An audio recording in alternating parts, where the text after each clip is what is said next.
কোনো বনে নয়, ক্রিকেট মাঠেই হবে এক ডজন বাঘের লড়াই।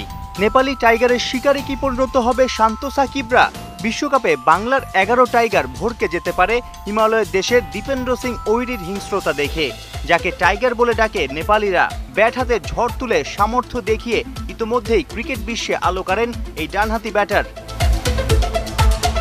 ক্রিকেট মাঠে আন্তর্জাতিক টি-20তে 6 বলে 6 ছক্কা হাঁকানো চারটিখানি কথা নয়। যুবরাজ সিং, কাইরন পোলার্ডদের কাতারে পৌঁছে গেছেন নেপালি হার্ড হিটার। কাতারের বিপক্ষেই ওই কীর্তি গড়ে। ওইরির ডিকশনারিতে ডিফেন্স বলে কিছু নাই, ধুমধারাক্কা ব্যাটিং, দর্শকদের আনন্দ দিয়েই সুখ খুঁজে পান। গেল বছর এশিয়ান গেমসে মঙ্গোলিয়ার বিপক্ষে 9 বলে 50 হাঁকান। প্রশ্ন আসতেই পারে, বড় দল কিংবা ভালো মানের বোলারদের বিপক্ষে কি ব্যাটে বলে ঠিকঠাক কানেকশন করতে পারবেন ওইরি? গেল সপ্তাহে যুক্তরাষ্ট্রের আনকরা ক্রিকেটারদের বিপক্ষে সিরিজ হেরেছে বাংলাদেশ। সেক্ষেত্রে নেপালের ক্রিকেটাররাও ছড়ি ঘোরাতে পারেন, সেই সম্ভাবনাও উড়িয়ে দেওয়া যাচ্ছে না। দীপেন্দ্র সিং ওইরির আন্তর্জাতিক টি-20 রেকর্ড দেখে বাড়তি ছক কষতেই হবে টাইগার টিম ম্যানেজমেন্টকে।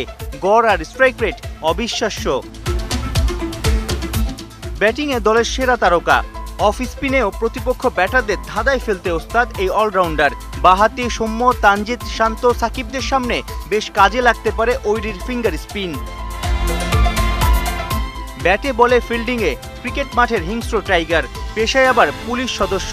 লাঠি চার্জ নয়, ওইরিকে ব্যাট হাতে চার্জ করা দেখতেই মুখিয়ে ক্রিকেট ভক্তরা।